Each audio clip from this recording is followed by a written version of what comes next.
غیرت ہے زندگی جہان تگودو میں سب سے پہلے مبارکباد پیش کرتا ہوں آج کے اس جلسہ کے منتظمین کو، جس میں عامر زرگر صاحب کی کاوشوں کو بھی شکریہ ادا کرتا ہوں، اور اس کے ساتھ ساتھ میں راشد عوان صاحب انجمن تاجران صدر پٹیکا یہاں پنڈال میں تشریف لائے ہیں، میں ان کا شکریہ ادا کرتا ہوں۔ تو میں شکریہ ادا کرتا ہوں اور مبارکباد پیش کرتا ہوں جموں کشمیر عوامی ایکشن کمیٹی کا، جس نے شعور کی بیداری کے لیے یہاں پہ جو ایک تحریک شروع کی، جس میں وکلاء، طلباء، سول سوسائٹی، بلدیاتی نمائندگان، ضلعی نمائندگان، اور خاص طور پہ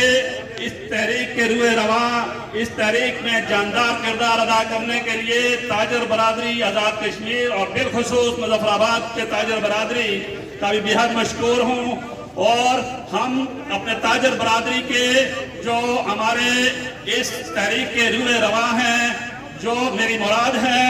جناب اس شہر کے امیر اور اس تحریک کے روح رواں، اور بھنبر سے لے کر توبہ تک اور مظفر آباد سے لے کر میرپور تک سب کا امیر شوکت نواز میر، جس نے پچھلے 4 ماہ سے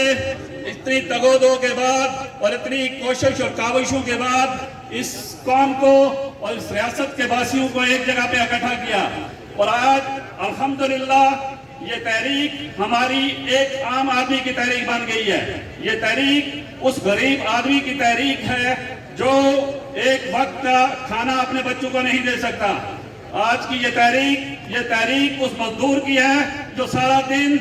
اپنی مزدوری تو کرتا ہے، دہاڑی لگاتا ہے، لیکن اپنے بچوں کا پیٹ نہیں پال سکتا۔ یہ تحریک اس شخص کی ہے جو اپنی سفید پوشی کا بھرم تو رکھتا ہے، کسی کے آگے ہاتھ نہیں پھیلاتا، لیکن اپنے وقت نہیں گزار سکتا۔ اور یہ تحریک ہمارے ریاست کے ریسورسز کی بھی ہے، جس طرح انہوں نے ہم سے پانی چھین لیا ہے، ہمارے دریا چھین لیے ہیں، اور آج ہم اگر ان سے سستی بجلی کی بات کرتے ہیں، سستے آٹے کی بات کرتے ہیں، یا قانون کی عملداری کی بات کرتے ہیں، تو یہ کہتے ہیں کہ یہ لوگ کسی کے پیڑ ہیں، ہم ان کی کوئی بات نہیں مانتے۔ اور یہ وہ لوگ کہنے والے وہ لوگ ہیں جو یہ ساری سہولتیں مفت استعمال کرتے ہیں، بجلی بھی مفت استعمال کرتے ہیں، اور ہم بجلی 30 سے 60 روپے کی یونٹ استعمال کرتے ہیں۔ اسی طرح گیس بھی یہ مفت لوگ استعمال کرتے ہیں، اسی طرح یہ پیٹرول مفت کرتے ہیں، ہم 300 روپے لیٹر پیٹرول لیتے ہیں۔ تو میں اپنے باشعور لوگوں